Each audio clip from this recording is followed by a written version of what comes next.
ilaha illallah wa asyhadu anna Muhammadan abduhu wa rasuluhu amma ba'du. Hari ini pelajaran kita kitab Riyadhus Shalihin, tamannya orang-orang solih, dan masuk kepada hadis nomor ke-10. Kita mulai. Bismillahirrahmanirrahim. Bisanadi al-muttasil ila Yahya ibni Syaraf an-Nawawi rahimahullahu ta'ala qala al-kitabu al-jami'u an Abi Bakrata Nufai ibni al-Harith as-Saqafi radhiyallahu anhu anna nabiyya sallallahu alaihi wasallam qala idal taqal muslimani bisayfihima fal qatilu wal maqtulu finnari. Qultu ya Rasulullah, hadzal qatilu fama balul maqtuli? Qala innahu kana harisan ala qatli sahibihi muttafaqun alaihi. Dari Abu Bakr Nufai bin al-Harith as-Saqafi radhiyallahu anhu, bahwa Nabi SAW bersabda, apabila dua orang muslim bertemu dengan kedua pedangnya, maka yang membunuh dan yang dibunuh sama-sama berada dalam neraka. Aku bertanya, wahai Rasulullah, orang yang membunuh memang pantas masuk neraka, tapi apa dosa orang yang dibunuh? Beliau menjawab, karena sesungguhnya dia juga sudah sangat berkeinginan untuk membunuh rivalnya itu. Ya, baik. Jadi dua orang muslim sama-sama membawa pedang, sama-sama berniat saling bunuh, dua-duanya akan masuk neraka, baik si pemenang maupun yang terbunuh. Tapi hadis ini tidak berlaku bagi perang antara Ali dengan Muawiyah pada perang Siffin, Ali dengan Aisyah pada perang Jamal. Kenapa? Jadi begini, orang Yahudi yang pura-pura masuk Islam, Abdullah bin Saba, memang merancang melakukan perusakan Islam dari dalam. Yang pertama, mereka melakukan pembunuhan kepada Utsman. Sukses, Utsman dibunuh. Dari sinilah muncul problem. Utsman bin Affan sebagai khalifah dibunuh, hari itu juga jenazahnya diurusi, dikuburkan, dan hari itu juga sepakat ulama-ulama kota Madinah mengangkat Ali, membaiat Ali menjadi khalifah. Otomatis karena statusnya menjadi khalifah, Ali segera mengirim surat kepada gubernur-gubernur memberitahu Utsman hari ini terbunuh dan aku menjadi khalifah pengganti Utsman. Maka silahkan kalian berbaiat. Seluruh gubernur mau berbaiat kepada Utsman bin Affan. Kepada Ali, baik, ya, kepada Ali. Hanya ada satu gubernur yang tidak mau mengakui Ali sebagai khalifah, yaitu Muawiyah, gubernur di negeri Syam. Karena kedua orang ini berbeda pandangan. Menurut Muawiyah, Ali jangan mengangkat khalifah pengganti Utsman. Kejar dulu si pembunuh Utsman. Pembunuh Utsman kejar, tangkap, adili. Kalau sudah diadili, ada Riyadhus Shalihin juga. Ya. Tangkap, adili.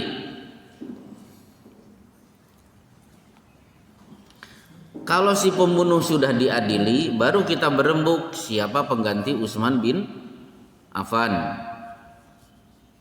Kalau Ali beda, angkat dulu khalifah, baru kita bergerak menggunakan institusi sudah resmi untuk menangkap para pembunuh Utsman.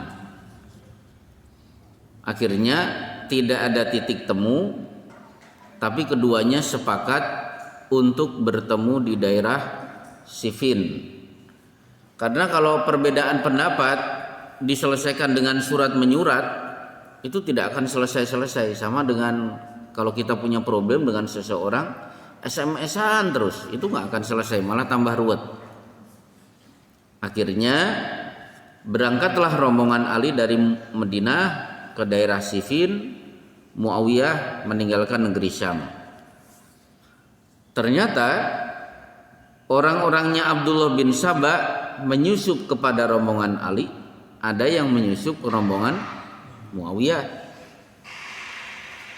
Begitu bertemu, si penyusup ini segera melakukan aksi. Penyusup dari Ali melemparkan panah-panahnya ke arah rombongan Muawiyah.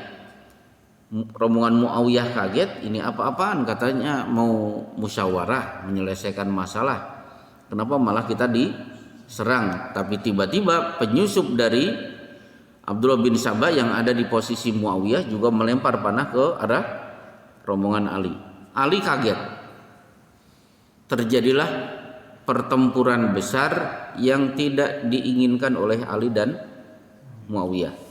Yang mati juga ribuan. Akhirnya perang berjalan cukup lama, kemudian keduanya sadar bahwa ini salah, terjadilah perdamaian. Jadi korban dari pihak Ali dan korban dari pihak Muawiyah tidak bisa dimasukkan ke dalam kelompok ini, karena salah satu prinsip akidah ahli sunnah wal jamaah adalah al-kafu amma syajara bainahum, menahan diri, tidak memberikan komentar negatif bagi perselisihan yang terjadi di antara para sahabat. Tapi kalau Syiah itu memang digoreng sedemikian rupa untuk memojokkan Ali. Ujung-ujungnya kalau memojokkan Muawiyah, kalau Muawiyah sudah dijatuhkan namanya, nanti merembet terus kepada Utsman, terus kepada Abu Bakar dan Umar. Dan tulisan-tulisan Syiah itu gaya bahasanya dikemas sangat halus, sangat apik, dan bisa menyihir. Makanya betul, inna minal bayani la sihro, retorika bicara yang memikat itu bagian dari sihir. Nah sekarang hadis ini berlaku bagi siapa? Bagi dua muslim saling bunuh, tidak ada kaitannya dengan istihad, tapi murni urusan dunia atau karena fanatisme kepada satu kelompok. Contoh, tawuran antara Bobotoh dengan Jackmania. Misalnya si Bobotoh pendukung Persib menyerang Jackmania atas dasar kebencian. Kebencian bukan dasar Islam. Yang The Jackmania juga begitu. Kalau terjadi bunuh-bunuhan, maka dua-duanya akan dikenakan pasal ayat ini. Salam. Baik, selesai. Masuk nomor ke-10 atau ke-11. An Abi Hurairah radhiyallahu anhu qala Rasulullah sallallahu alaihi wasallam salatul rajuli fi jama'atin tazidu ala salatihi fi suqihi bid'an wa ishrina darajatan wa dzalika anna ahadahum idza tawadda'a fa ahsanal wudu'a thumma atal masjida la yanhazuhu illa salatu la yuridu illa salata lam yakhtu khutwatan illa rufi'a lahu biha darajatun wa khutta anhu biha khati'atun hatta yadkhula al masjida fa idza dakhala al masjida kana fi salati ma kanati salatu hiya allati tahbisuhu wal malaikatu yusalluna ala ahadikum madama fi majlisil ladzi shalla fihi yaquluna Allahumma arhamhu Allahumma ighfir lahu Allahumma tub alaihi ma lam yuhdith fihi muttafaqun alaihi. Dari Abu Hurairah radhiyallahu anhu, beliau berkata, Rasulullah SAW bersabda, salat seorang bersama jamaah mengungguli salatnya di pasar-pasar dan rumahnya dengan 20 derajat lebih. Hal tersebut karena apabila salah seorang mereka berwudu dan membaguskan wudunya, kemudian mendatangi masjid hanya karena ingin sholat, tidak ada yang menggerakkannya melainkan sholat, maka dia tidak melangkah dengan satu langkah kecuali ditinggikan untuknya 1 derajat karenanya, dan dihapuskan dari dirinya 1 kesalahan karenanya, hingga dia masuk masjid. Apabila dia sudah masuk masjid, maka dia dianggap terus berada dalam sholat selama sholat itu yang menahannya. Dan para malaikat berselawat kepada salah seorang di antara kalian selama dia berada di tempat dia sholat. Mereka berdoa, Ya Allah, rahmatilah dia, Ya Allah, ampunilah dia, Ya Allah, terimalah taubatnya selama dia tidak mengganggu di dalamnya dan selama dia belum berhadas di dalamnya. Ya, baik. Sekarang kita ulangi dulu pelajaran yang pernah saya sampaikan tentang rukun ibadah. Kan ada syarat ibadah, diterimanya ibadah, dan rukun ibadah. Kalau syarat berarti 2, ikhlas dan sesuai dengan ajaran Rasulullah. Tapi kalau rukun ibadah itu ada al-hub, yaitu cinta. Yang kedua roja, punya harapan. Yang ketiga khauf, takut. Ketika bapak-bapak melakukan ibadah, 3-tiganya harus ada. 1 al-hub, cinta. Seperti begini, dulu ketika bapak-bapak masih bujangan, membidik seorang gadis, saya akan jadikan dia sebagai pendamping hidup saya. Pasti dasarnya hub, cinta, naksir, senang. Tidak mungkin orang menentukan, si laki-laki menentukan dia harus jadi istri saya kalau dia tidak cinta. Kemudian ada roja, harapan. Bagaimana cara harapan saya bisa terwujud? Maka dia melakukan satu bentuk usaha pendekatan. Biar dia tertarik dengan saya, maka saya akan memperlihatkan yang bagus-bagus. Nah, kemudian ada rasa khauf, takut. Jangan sampai kejelekan saya, aib-aib saya diketahui oleh si dia. Berarti menentukan seorang wanita untuk menjadi jodoh itu ada 3 unsur ini. Contoh lagi, ada orang menyisihkan uangnya tiap hari, sampai-sampai makan dikurangi, jajan ditiadakan. Kenapa? Saya pengen umroh misalnya. Pasti ada rasa hub, cinta, senang, rindu, pengen saya menatap Ka'bah di depan mata. Tidak mungkin ada orang bisa menyisihkan uang pergi ke Mekah kecuali karena memang ada kecintaan kepada Masjidil Haram. Kemudian muncul roja. Kenapa Anda pergi ke sana? Karena saya punya harapan ketika saya di sana, sholat saya dilipat gandakan 100.000 rakaat. Nah, ini roja. Begitu di sana ada khauf. Oh, kalau saya berada di tanah haram berarti tidak boleh mencabut rumput, tidak boleh membunuh binatang. Ketika saya sedang ihram berarti saya tidak boleh mandi pakai sabun, cuci tangan pakai sabun wangi, tidak boleh. Maka yang dilarang-larang ini dia takut untuk dilanggar. Waalaikumsalam warahmatullahi. Berarti ke tanah suci ada hub, ada roja, ada khauf. Tidak mungkin ada orang datang ke pengajian kecuali memang punya kecintaan kepada majelis taklim, kecintaan kepada ilmu. Begitu di sini ada harapan tidak? Ada. Harapan saya, man salaka tariqan yaltamisu fihi ilman sahalallahu lahu tariqan ilal jannah. Langkah saya ke surga nanti akan dipermudah karena saya sering melangkahkan kaki menuju majelis taklim atau majelis ilmu. Ada tidak khauf? Oh, ada. Jangan sampai ilmu yang sudah saya dapatkan tidak saya amalkan. Berarti datang ke pengajian 3 unsur ini ada. Sama dengan sholat berjamaah. Tidak mungkin orang datang ke masjid kecuali cinta kepada sholat berjamaah.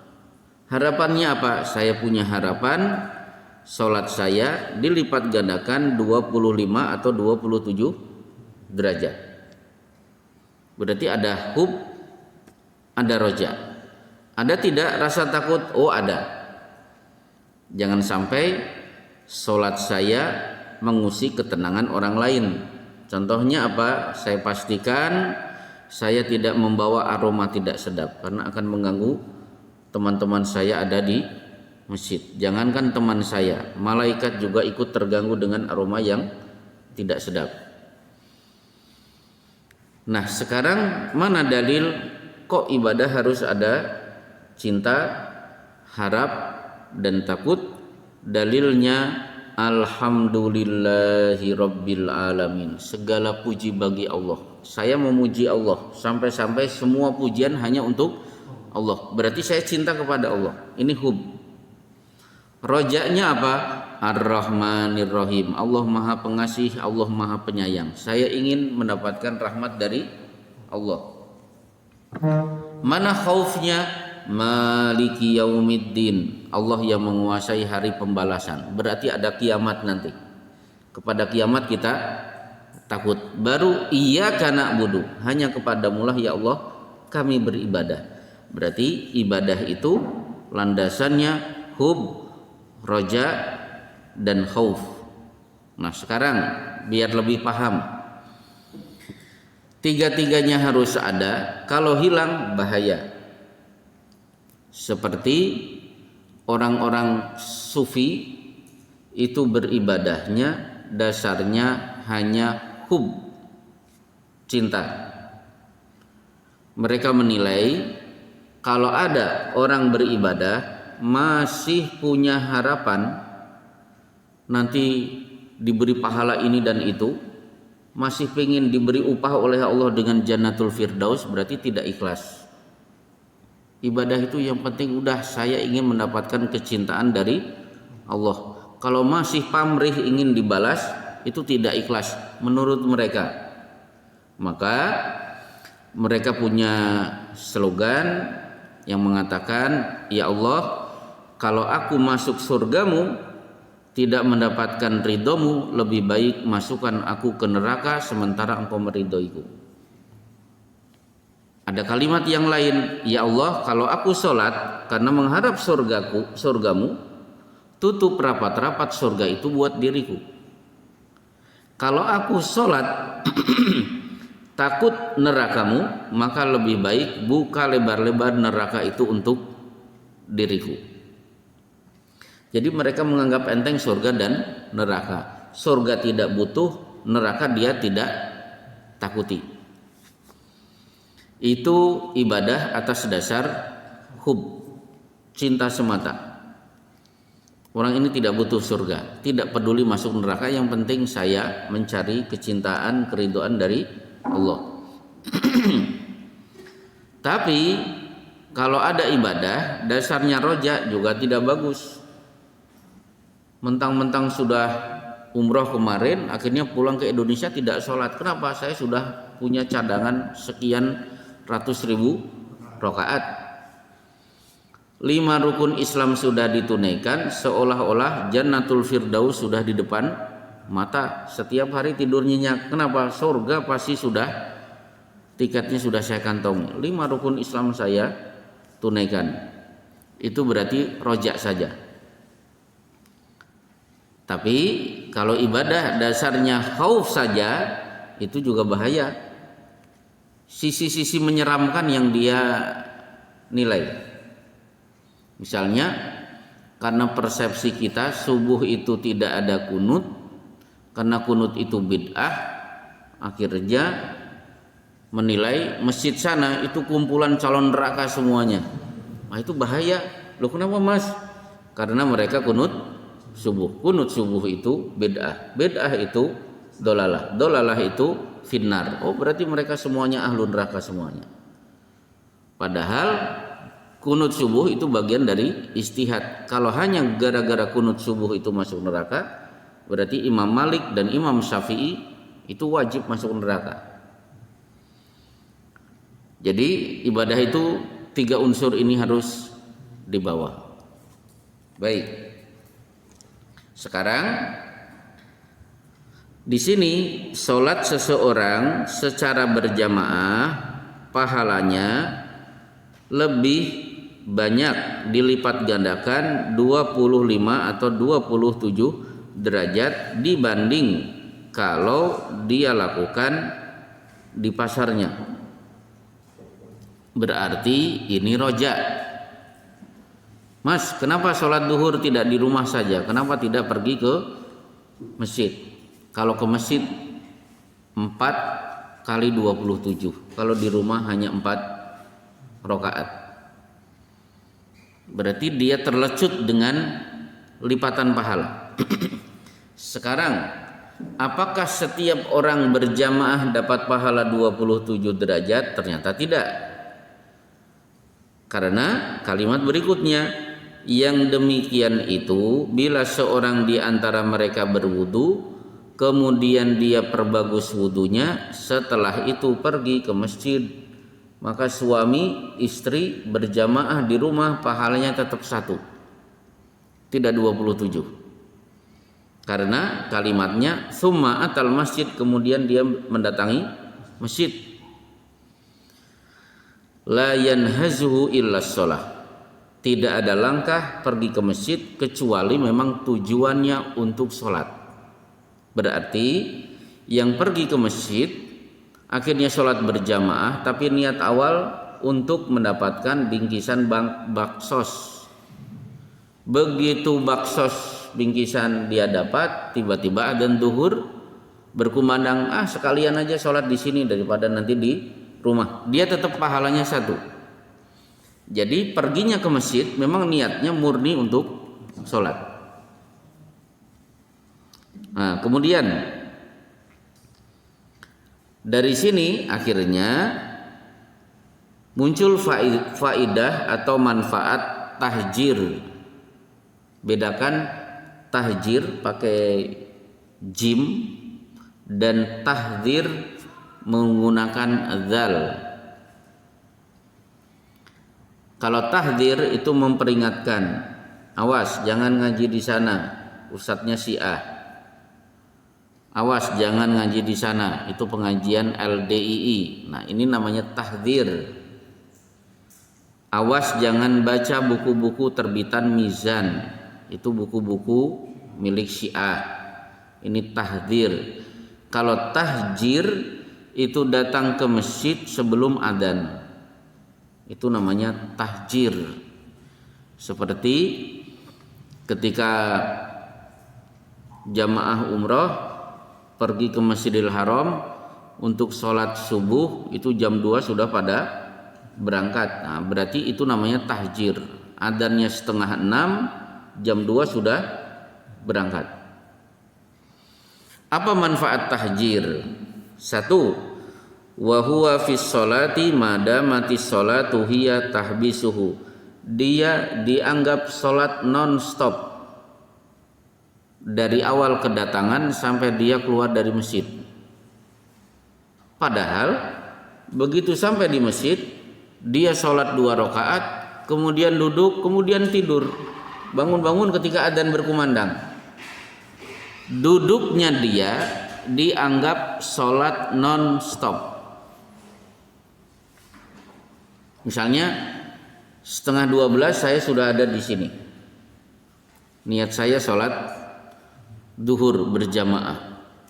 Berarti dari setengah 12 sampai terus jam 12 lebih 9 adzan sampai sholat duhur, keluar dari sini setengah 1. Berarti dianggap oleh Allah selama 1 jam non-stop saya sholat terus menerus.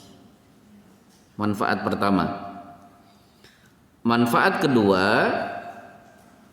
didoakan tanpa henti oleh malaikat. Berarti selama 1 jam malaikat terus mendoakan. Doanya apa? Allahumma arhamhu, ya Allah rahmati dia. Allahumma gfir lahu, ya Allah ampuni dia. Allahumma tub alaihi, ya Allah terima tobatnya. Padahal dia tidak mengucapkan istighfar sedikit pun, tapi dia dimohonkan ampun oleh malaikat. Inilah 2 manfaat tahjir. Nah, karena tahjir, maka qobliyah itu identik dengan masjid. Kalau ba'diyah identik dengan rumah. Maka hadis dari Ibnu Umar, kata-kata ba'diyah itu menggunakan kata-kata rumah. Tapi yang qobliyah itu tidak ada kata-kata rumahnya. Hafidtu min Rasulillahi sallallahu alaihi wasallam asyra shalawatin. Aku hafal 10 rakaat yang mengiringi sholat 5 waktu. Raka'ataini qabla dhuhri, 2 rakaat sebelum zuhur. Wa raka'ataini ba'daha, 2 rakaat sesudah zuhur. Wa raka'ataini ba'dal maghribi fi baitihi, 2 rakaat ba'da maghrib di rumah. Wa raka'ataini ba'dal isya'i fi baitihi, di rumahnya. Wa raka'ataini qoblal fajri, dan 2 rakaat sebelum subuh. Yang sebelum tidak ada kata-kata rumahnya, karena memang anjurannya melakukan tahjir, datang ke masjid sebelum adzan. Baik, kemudian dari hadis ini berarti keberadaan malaikat di masjid ada. Nah, sekarang perlu diketahui bahwa di masjid ini malaikat ada, setan juga ada. Mana buktinya di masjid ada malaikat? 1, inna likulli babin min abwabil masjidi malaikatun yaumal jumu'ati yaktubunal awwala fal awwala.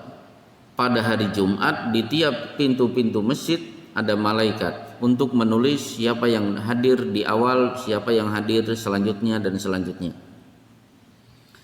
Faida sa'idal imamu al minbar, kalau imam khatib sudah naik mimbar, tawu as-suhuf, maka lembaran absen ditutup, sehingga siapa yang datang untuk sholat Jumat di saat khatib sudah ada di atas mimbar berarti tidak ditulis oleh malaikat. 1. Dalil kedua, inna Qur'anal fajri kana mashhuda tashhuduhu malaikatul laili wan nahar. Sesungguhnya salat subuh berjamaah itu salat yang disaksikan malaikat malam dan siang. Berarti malaikat malam tidak segera naik ke langit, malaikat siang tidak segera bertugas, tapi berkumpul di masjid untuk melihat orang-orang yang sedang menunaikan salat subuh berjamaah. Bukti yang lain, di saat kita sholat, malaikat juga sholat. Buktinya, idza qalal imamu amin faqulu amin. Kalau imam membaca amin, serempak kalian wahai makmum membaca amin. Fa innahu man wafaqa ta'minahu ta'minal malaikah ghufira lahu. Karena siapa yang suara amin serempak antara imam makmum dengan malaikat, maka orang itu diampuni. Berarti malaikat juga ikut sholat, ikut mengucapkan amin. Termasuk tadi hadis di awal, malaikat menutup lembaran absen karena wastama'u adzikra. Malaikat juga ingin menyimak khutbah. Bukti yang lain hadis ini. Jadi malaikat di masjid untuk mendoakan siapa saja yang melakukan tahjir. Tanpa henti didoakan Allahumma gfir lahu, Allahumma tub alaihi, Allahumma arhamhu, Allahumma ighfir lahu, Allahumma tub alaihi. Termasuk saat ini, karena ini majelis taklim, berarti malaikat la tadau ajnihataha, meletakkan sayapnya menaungi orang yang sedang duduk di majelis ilmu. Selesai hadis ke-10. Baru masuk hadis ke-11 atau hadis ke-12. An Abil Abbas Abdillah ibni Abbas ibni Abdul Muttalib radhiyallahu anhuma an Rasulillahi sallallahu alaihi wasallam fi ma yarwi an rabbih tabaraka wa ta'ala qala innallaha katabal hasanati was sayyi'at thumma bayyana dzalika faman hamma bi hasanatin falam ya'malha katabahallahu tabaraka wa ta'ala indahu hasanatan kamilatan wa in hamma biha fa'amilaha katabahallahu asyra hasanatin ila sab'i mi'ati dhi'fin ila ad'afin katsiratin wa in hamma bi sayyi'atin falam ya'malha katabahallahu indahu hasanatan kamilatan wa in hamma biha fa'amilaha katabahallahu sayyi'atan wahidatan. Muttafaqun alaihi. Dari Abu Al-Abbas Abdullah bin Abbas bin Abdul Muttalib radhiyallahu anhu, dari Rasulullah SAW dalam sebuah hadis yang diriwayatkan dari Tuhannya yang Maha Suci lagi Maha Tinggi, dia berfirman, sesungguhnya Allah telah menetapkan kebaikan-kebaikan dan keburukan-keburukan. Kemudian dia menjelaskan hal tersebut. Barang siapa yang berniat melakukan suatu kebaikan lalu dia tidak melakukannya, maka Allah Ta'ala mencatatnya di sisinya sebagai suatu kebaikan sempurna. Dan apabila dia berniat melakukannya kemudian melaksanakannya, maka Allah mencatatnya sebagai 10 kali kebaikan sampai 700 kali lipat sampai kelipatan yang banyak. Dan apabila dia berniat melakukan suatu keburukan kemudian tidak melaksanakannya, maka Allah mencatatnya di sisinya sebagai suatu kebaikan. Dan apabila dia berniat melakukannya kemudian dia melaksanakannya, maka Allah mencatatnya sebagai suatu keburukan saja. Muttafaqun alaihi. Ya, ini unik si pembawa hadis. Namanya Abdullah bin Abbas. Panggilannya Ibnu Abbas. Tapi begitu menikah, dia punya anak, anaknya diberi nama Abbas. Yang tadinya Ibnu Abbas menjadi Abu Abbas, berarti nama kakek dan cucu sama. Mungkin tidak di Bekasi ada, masih. Akhirnya kakeknya bingung mau memanggil cucu, ini kok namaku gitu. Yang lebih aneh lagi, anak dan bapak namanya sama. Abdullah bin Ubay, tokoh munafik nomor 1. Anaknya sahabat Rasulullah, namanya Abdullah bin Ubay. Penasaran itu bapaknya manggil anaknya dengan kalimat apa itu. Nah kemudian Ibnu Abbas ini sahabat junior karena Rasulullah wafat usia 9 tahun.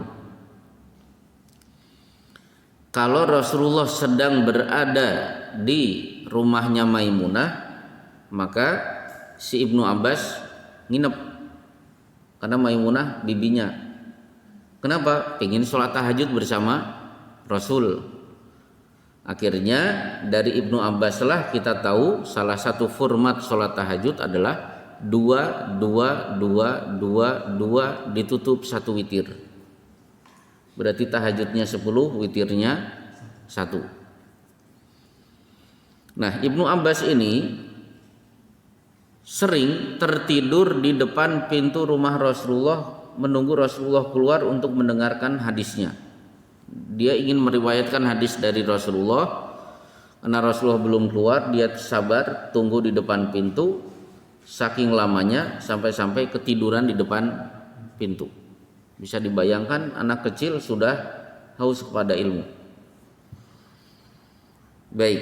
Nah, secara fisik Ibnu Abbas memang dikenal ganteng dan selalu mengenakan pakaian bagus dan rapi. Penampilannya menarik. Sehingga inilah salah satu faktor kenapa Ali bin Abi Thalib mengutus Abdullah bin Abbas untuk menemui kelompok Khawarij yang ada di daerah Harura. Diajak debat. Jadi dari penampilan saja sudah menarik Abdullah bin Abbas. Baik, nah kemudian di sini ada 5 bentuk catatan amal untuk orang beriman. Jadi gini, yang dicatat itu mukmin dan kafir. Kalau hadis ini mukmin. 1, kaidah pertama, siapa yang berniat untuk melakukan perbuatan baik, dia tidak jadi melakukannya, maka pahalanya sudah ditulis secara sempurna. Bismillah, bismika Allahumma amutu wa ahya, ya Allah saya pingin bangun jam 2 sholat tahajud. Jam beker dipasang, alarm juga begitu.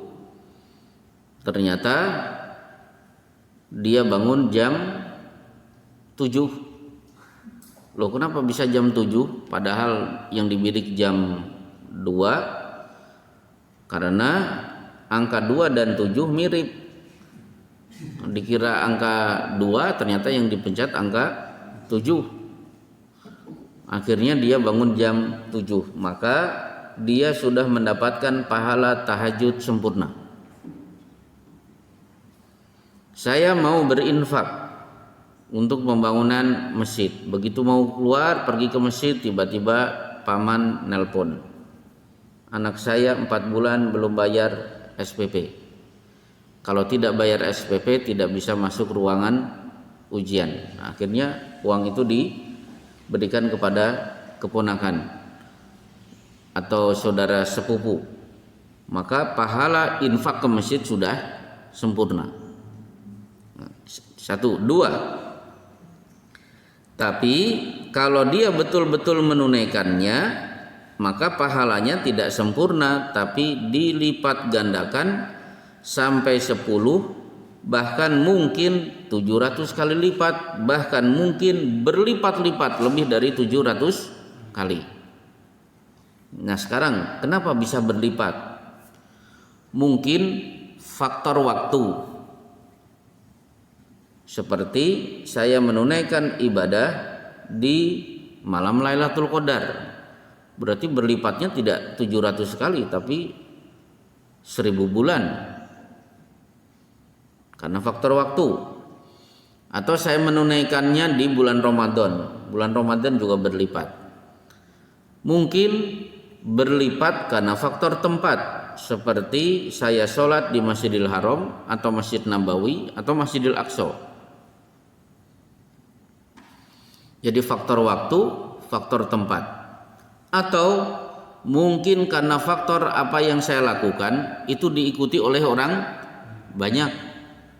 Imam Nawawi menulis kitab ini, kitab Riyadhus Shalihin, akhirnya dibaca oleh ratusan juta umat Islam. Hari ini kita mempelajari kitab beliau. Berarti Imam Nawawi saat ini sedang panen pahala jariyah, karena kitab beliau sedang kita bedah. Termasuk muadzin, dia akan mendapatkan pahala dari sejumlah orang yang hadir. Bisa dibayangkan betapa banyaknya pahala muadzin Masjidil Haram. Yang hadir banyak sekali. Jadi berlipat-lipat, tidak hanya 10, tidak hanya 700 kali, tapi ad'afin katsirah, berlipat-lipat lebih banyak dari itu. Baru kaidah ketiga. Kalimatnya 1 tapi sebenarnya ketiga dan keempat. Apabila dia berniat jelek, tidak jadi melaksanakannya, kurung buka sebenarnya alasannya karena Allah, maka diberi pahala sempurna. Berniat melakukan perbuatan buruk, tidak jadi karena Allah, dia diberi pahala sempurna. Ada orang mau berzina, pergi ke komplek lokalisasi. Sudah masuk mobil, uang sudah disiapkan, berangkatlah. Ternyata suasana lalu lintas agak ramai, sedikit macet. Iseng-iseng nyetel radio. Ternyata radio dakwah, ustadznya sedang membedah kitab Kabair, 70 dosa besar. Pas pembahasan dosa zina. Akhirnya dia menggigil, kemudian ketakutan, balik arah pulang ke rumah. Kemudian membaca istighfar. Maka dia mendapatkan pahala sempurna. Tidak berdosa. Jadi tidak jadinya karena faktor takut kepada Allah. Inilah yang terjadi pada diri Yusuf. Karena di surat Yusuf, walaqad hammat bihi wa hamma biha. Zulaiha itu sudah hammat, berhasrat betul berzina dengan Yusuf. Wa hamma biha. Yusuf juga sebenarnya sudah punya niatan. Bagaimanapun Yusuf ini anak muda, ruangan sudah tertutup rapat. Tiba-tiba Yusuf ingat kepada Allah, akhirnya dia lari. Berarti Yusuf larinya karena Allah, maka dia mendapatkan pahala. Yang keempat, tidak tercantum di sini, berniat jelek, melakukan perbuatan dosa, tidak jadi karena faktor tidak ada peluang, tidak dikenakan dosa. Tidak diberi pahala, juga tidak diberi dosa. Mau berzina, ternyata tidak jadi. Temannya, loh nggak jadi berzina, nggak jadi. Kenapa? Duitnya kurang. Nah, berarti bukan faktor karena Allah, karena tidak ada peluang. Mau merampok, ternyata keliru hari, malam Ahad. Di RT biasanya mengerahkan warga untuk ikut ronda. Berarti tidak ada peluang. Dia tidak dapat pahala, juga tidak dapat dosa. Nah, kemudian kaidah kelima, kalau dia berniat berbuat dosa, ternyata betul-betul dia lakukan, dosanya hanya satu itu saja, tidak ada kelipatan. Ini catatan amal untuk orang beriman. Hebatnya, dosa ini pun sebenarnya masih bisa tergerus, terhapus.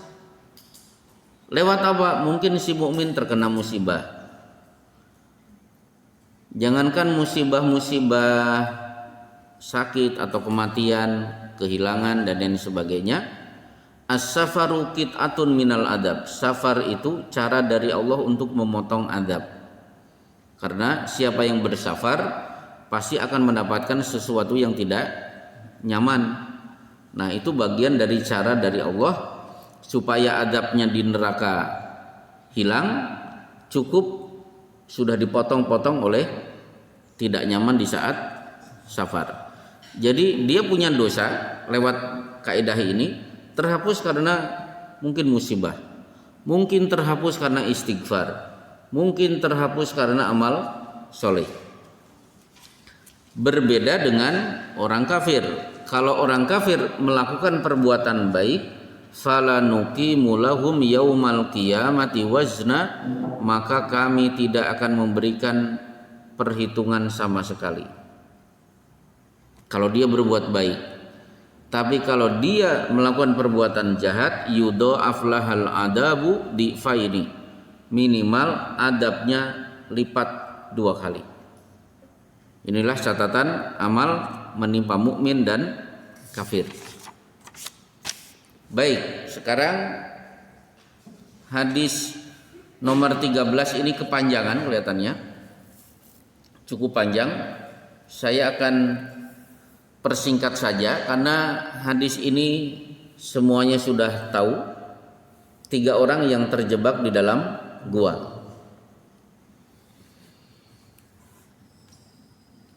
Mungkin karena hujan, ngiyuh ke dalam gua, tiba-tiba batu jatuh menutup pintu gua.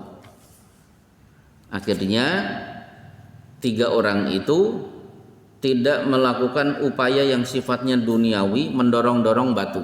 Jadi batu itu tersingkir dari mulut gua tidak lewat traktor tapi lewat doa. Yang satu bertawasul dengan amal. Ya Allah, saya punya 2 orang tua, sudah sepuh. Setiap pulang bekerja, oleh-olehnya adalah susu. Ternyata hari itu kerja saya agak jauh, pulang agak telat. Ketika saya akan berikan susu kepada ibu dan bapak, keduanya sudah tidur. Maka aku berdiri semalam suntuk memegang nggak tahu botol atau gelas yang isinya susu, menunggu kapan orang tua saya bangun. Sementara anak saya memeluk kaki saya, nangis minta susu, tidak diberikan. Akhirnya orang tua saya terbangun, susu diberikan, sisanya buat anak saya. Ya Allah, kalau ini memang amal solehku, berharap wajahmu, maka geserkan batu ini. Akhirnya bergeraklah si batu, tapi belum menyebabkan ketiga orang ini bisa keluar dari gua. Yang kedua berdoa, ya Allah, saya punya sepupu, saya naksir karena dia cantik. Ternyata dia terlilit hutang. Akhirnya dia datang minta bantuan agar hutang itu dilunasi oleh saya. Akhirnya saya lunasi dengan syarat berikan kehormatanmu.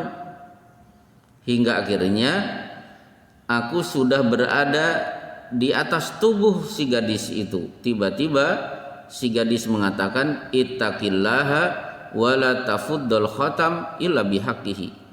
Takutlah kepada Allah, jangan rusak kehormatan seorang gadis kecuali dengan cara yang benar. Akhirnya aku tinggalkan si gadis itu.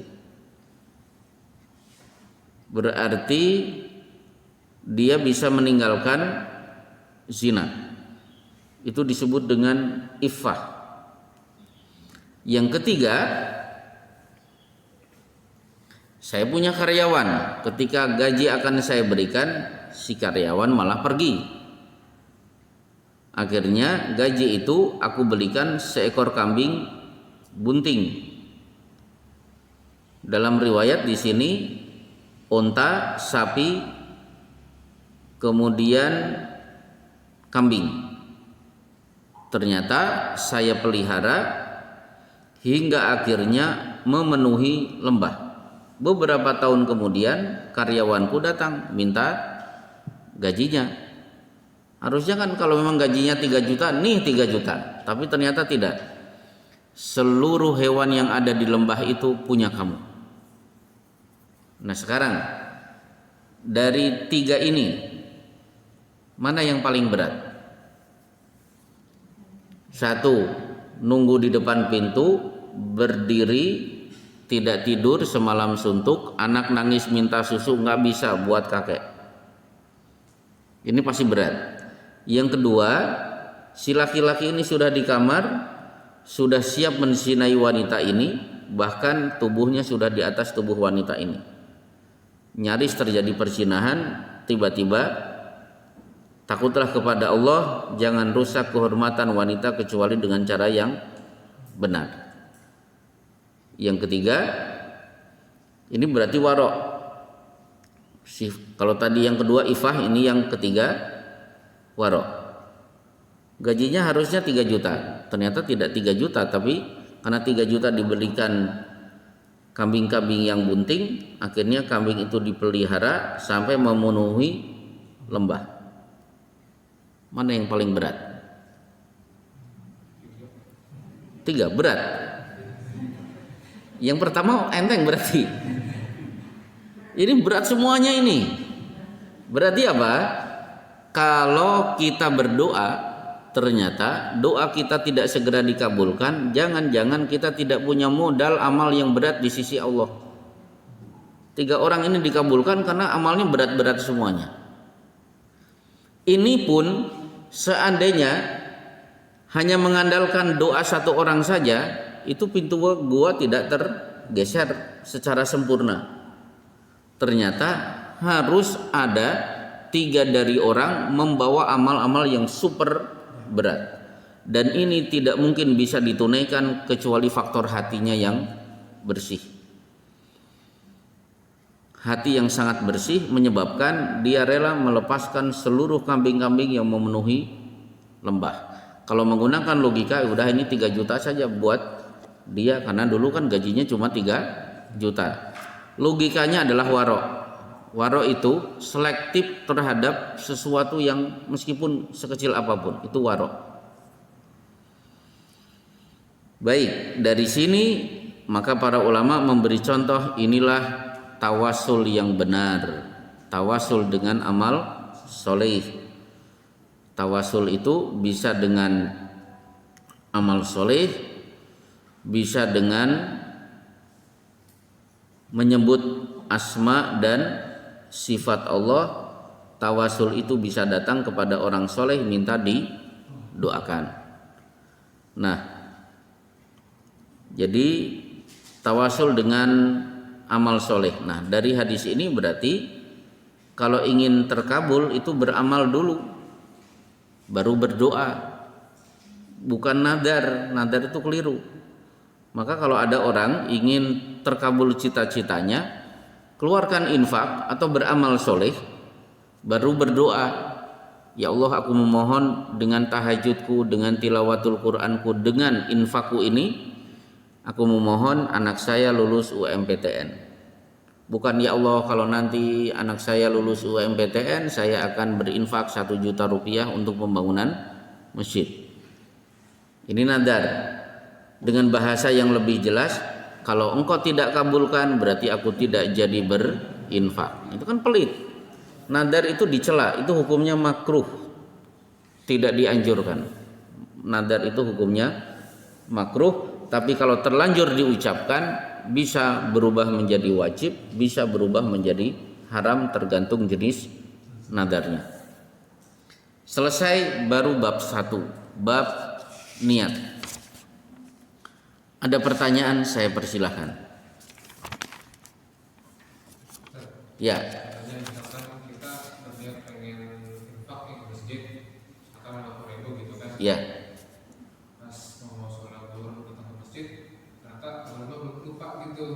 Oh, lupa.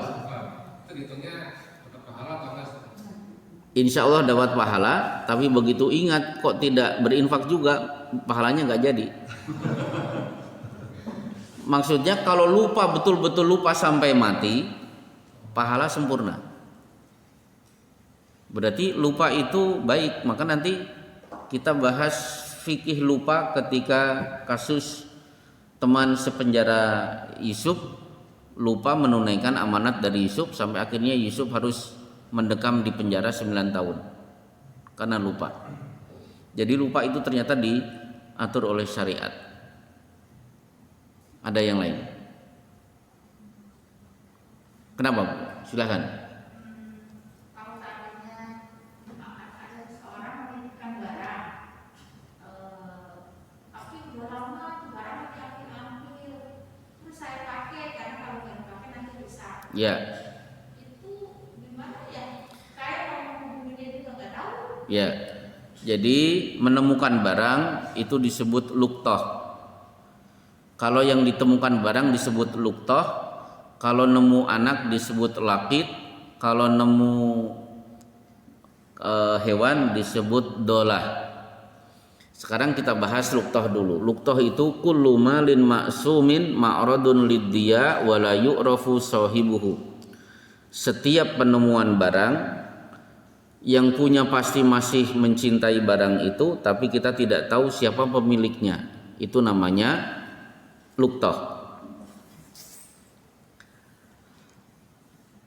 Misalnya ibu lari-lari pagi, tidak sengaja nabrak drum terguling, loh kok ada tas. Begitu dibuka, isi uangnya 4 miliar. Voucher umroh untuk 30 orang. Wah, sekalian aja ya kalau ngalamun. Nah, itu luqtah. Kenapa luqtah? Karena yang pemilik tas itu pasti sedang bingung. Sementara kita tidak tahu yang punya siapa. Apa yang harus dilakukan? Satu, ihfad ifasoha, amankan barang itu dulu. Yang kedua, hadirkan saksi bahwa saya mendapatkan ini penemuan, bukan saya merampok. Yang ketiga, arifha sanatan, umumkan penemuan itu selama 1 tahun. Ada yang ketok? Enggak. Jadi umumkan setahun. Wa in jaa sahibuha wa illa fasya'nuka ilaihi. Kalau yang punya datang berarti serahkan, kalau tidak berarti bisa dimiliki oleh si penemu. Itu caranya. Jadi umumkan setahun, kalau tidak berarti bisa saya miliki. Nah, cara menemukan itu jangan polos. Karena kalau polos memungkinkan semua orang akan mengaku. Jadi ditemukan tas beserta isinya. Siapa yang merasa kehilangan silahkan hubungi saya. Jangan disebutkan secara rinci, detil. Nanti orang pada ngaku. Dompetnya atau tasnya warnanya merah. Begitu ada orang datang, ya, silahkan Pak. Oh, Bu Haji, ya. Begitu orang itu datang, dompetnya warna merah, langsung kita jebak. Dompetnya biru ya Pak? Ya. Oh iya biru, ketahuan bohong. Jadi bikin jebakan-jebakan. Nah, kemudian tapi mengumumkan setahun itu tidak berlaku untuk barang-barang yang remeh. Contoh apa? Nemu kerupuk, teganian ditunggu sampai 1 tahun, jangan. Bisa langsung dimakan. Kalau kerupuk, permen, uang 2.000, 5.000 bisa diambil. Nah, itu namanya luqtah. Tapi ada yang mirip luqtah. Apa itu? Rikaz. Rikaz itu barang temuan tapi kuno. Kalau luqtah tidak dikenakan zakat. Kalau rikas, saya menemukan ini peninggalan Majapahit, berarti 10%. Kalau luqtah tidak dikenakan biaya, tidak dikenakan zakat. Baik. Nah, kemudian kalau lakit nemu anak berarti ambil. Kalau orang tuanya tidak ada, bisa kita pelihara, tapi tetap tidak boleh dibinkan kepada orang tua angkatnya. Yang benar misalnya namanya Mahmud, yang menemukan Hasan berarti Mahmud Maula Hasan, bukan bin Hasan. Berbeda dengan dolah. Dolah itu menemukan binatang. Itu terbagi 2, onta dan non onta. Kalau non onta, kambing, ayam, itu berlaku umumkan setahun. Tapi kalau onta tidak boleh diambil. Karena onta, pernah sahabat bertanya kepada Rasulullah, fadolatul ibil, ya Rasulullah kalau saya nemu onta bagaimana? Rasulullah marah. Malaka masya'nuka bil ibil. Apa hubunganmu dengan onta? Karena seluruh orang Arab paham onta itu binatang cerdas, tidak mungkin akan tersesat karena dia akan tahu jalan pulangnya. Jadi onta diajak jalan-jalan dari Bantar Gebang sampai sini, itu insya Allah pulang sendiri, itu onta. Tapi kalau ayam, kambing kan tidak begitu. Onta itu binatang cerdas, daya ingatnya luar biasa, maka onta tidak mungkin terperosok ke dalam lubang yang sama kedua kali. Itu nggak mungkin. Kalau dia pernah jalan, ada lubang, dia terperosok, lewat situ lagi dia ingat. Kalau kita kan cuek, kemarin terperosok, ini malah jatuh, gebruk. Onta, kualitas onta itu ada pada gigi. Maka kalau ingin membeli onta, itu bukan fisiknya tapi giginya. Sehingga calon pembeli biasanya akan diperlihatkan giginya. Maka si pedagang akan menarik mulut onta ke atas dan ke bawah. Nah, ketika datang orang kedua, onta tidak usah ditarik lagi mulutnya. Onta langsung nyengir memperlihatkan giginya. Nih gigiku. Nah, itu si onta. Sesekali lah ngobrol sama tukang onta di Arab. Itu wah, masya Allah banyak pengalaman. Termasuk onta itu ingat kepada siapa yang pernah menyakiti dirinya. Kalau orang itu datang, si onta akan menggigit orang itu. Tidak akan dilepaskan kecuali kalau dia disembelih. Berarti onta itu punya harga diri. Saya disakiti, dia juga harus sakit. Belum pernah Bu ngobrol sama onta itu belum pernah. Ya sesekali lah biar tahu karakter-karakter onta. Baik.